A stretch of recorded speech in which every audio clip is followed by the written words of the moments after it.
This is John Paul Ryan coming to you from Tokyo, Japan, and this is what I call one of those feel-good videos, because there is nothing remotely on Amber's side in this video.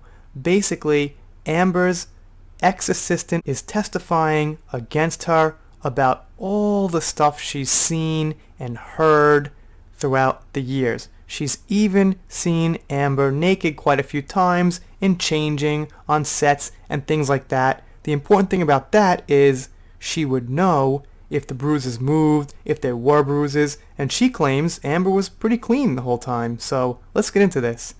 As you can see, Amber Heard's ex-assistant testifies that actress was mentally and verbally abusive on top of all the other stuff, that there wasn't anything really going on physically on Johnny's end, as far as abuse, that Amber abused her assistant. There's another one. Let's see what we got. Johnny Depp and Amber Heard's legal teams are gathering statements and testimony from those who comprise the inner circle around the couple during their tumultuous marriage, and now the actress's former assistant has gone on record that she was mentally and verbally abused by Heard. Unbelievable. This stuff just keeps coming out more and more. In a declaration obtained by The Blast, Kate James states she was Amber Heard's personal assistant from 2012 through 2015 and describes the time working for the actress as a nightmare. James also mentions that she's a seasoned vet in the entertainment industry and has been a personal assistant to high-profile people. James' document explains how she was privy to many of the private interactions between Depp and Heard, including her first impression of the Pirates of the Caribbean star. Amber was already dating Johnny when I started working for her. At first, Amber didn't tell me who Johnny was and would speak in despairing terms about him. I find that a little odd. I mean, if this was love, if she had a crush on Johnny since she was a little girl or something like she said, why would she talk that way about him? That makes no sense. There are so many little details here that just kind of show who Amber is. She would say that she was dating this old man and such like. She then disclosed that it was Johnny Depp, and I met him shortly after that. My first impression of him was how softly spoken and peaceful he was, almost a bit shy. He was very pleasant and courteous upon meeting me, which is what we hear from pretty much everyone who's come in contact with Johnny personally. Then she goes on to say, a large part of my job was contacting various brands with her requests for free clothing, James wrote, because, movie stars get free stuff, so they'll be seen wearing them, in case you guys didn't know. She added she would spend hours handpicking the requests she would then send to me so I could reach out. If the brand offered a discount rather than completely for free, she would refuse. And by the way, she wasn't getting free stuff before she met Johnny. I went through in my last video that she was pretty small time, and small time actors and actresses don't get offered Rolexes and free cars and free Louis Vuitton bags to walk around town with. So, look at that. Another big perk she got. James claims Heard's alleged thrill of a free deal wasn't the worst part of working for the star, as she soon began to dole out verbal and mental abuse towards the assistant. So who didn't Amber actually abuse? Oh Lord, keep going and going. Amber was regularly verbally, mentally abusive and would often scream at me in that way over the smallest things. That sounds horrible. I personally hate when people get irritated at small things.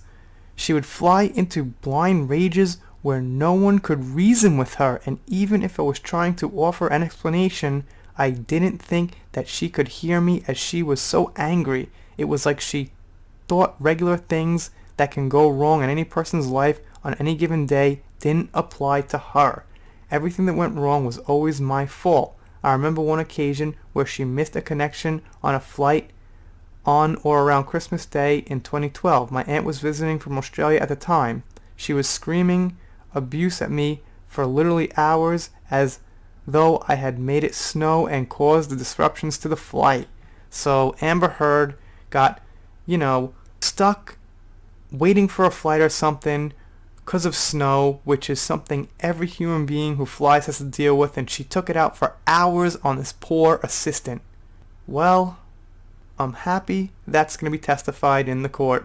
Amber hated me talking to Johnny. Even if it was just polite small talk, she would give me the evil eye if she found me having a conversation with him. She was very controlling and paranoid about anyone else being in his space and also about being observed by his security. Guess what? This is just, a random thing I'm going to throw out there. The secretary looks like she's kind of cuter than Amber Heard. So that means Amber Heard was probably like kind of secretly jealous that Johnny might get with the secretary or something like that. Excuse me, the assistant, same thing. Okay, wait, they call it a secretary. But the point is, geez. As for the reason behind her alleged abuse behavior, James says she believes Heard regularly took hallucinogenic drugs and even bragged about it. Now, I'm just gonna say this.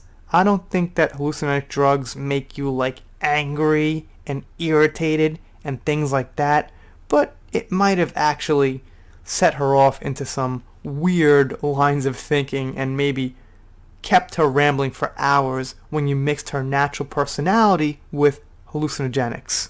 In contrast, Johnny was calm and quite shy in all of my experiences of him. He was always thoughtful and kind and a genuinely decent person. I remember on more than one occasion where I had to bring my son back to work with me after picking him up from school. Johnny would be there and would hang out with him, teaching him how to play the guitar.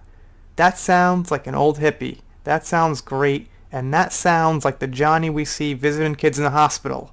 So that is actual evidence that, probably Johnny wasn't just visiting kids in the hospital for the publicity, to show off in public. He was probably actually visiting them.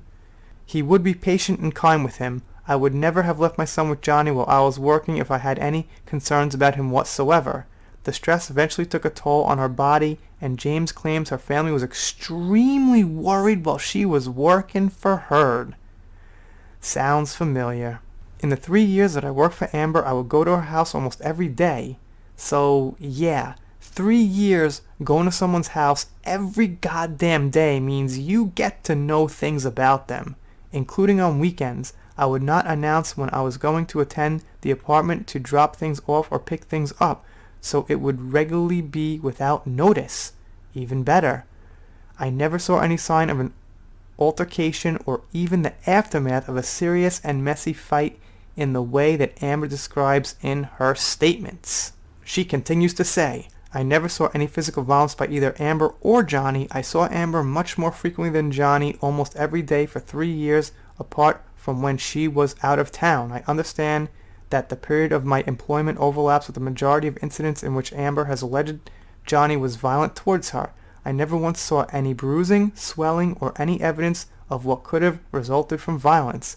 I would often see her naked or semi-naked when she was getting dressed or at fittings, and thanks to Amber, we've actually all seen her semi-naked.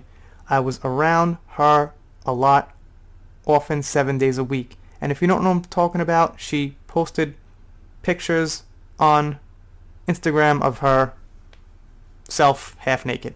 So here's the assistant, and hey, this is just me, and you guys and gals could tell me, I think the assistant's actually cuter than Amber Heard. So I think maybe that was part of the jealousy, part of the lashing out at her, all that kind of thing. Anyway, this one isn't so complex. It's just a really, really great witness who's been very close to Johnny and Amber, who's totally on Johnny's side. So it looks like this is really going to help Johnny's side in the court case. I got unfortunate news, though, which we're going to talk about a little bit later on this channel, is that probably Amber Heard will be in Aquaman 2. At this point, we've got no change, no confirmation that Amber's gone, not even the company saying like, well, maybe not looking for someone else. It's probably going to happen, and there's probably going to be some, well, flat out war, basically. Alright, let's do some shoutouts. Shout out to We Are Awesome Venom Padilla. He's been around here a very long time. Thank you for the support. And thank you to Ryan Lewis, who I actually met through Doomcock. And if you don't know Doomcock, then you don't know Doomcock, and you should. If you're new here, click that subscribe button. I'm doing shout outs, special thanks. If you don't click it, I'll be sad. You won't care. That's life. We're done. If you are not subscribed to this channel, The Entertainment Hacker, what are you waiting for? Smash that subscribe button now.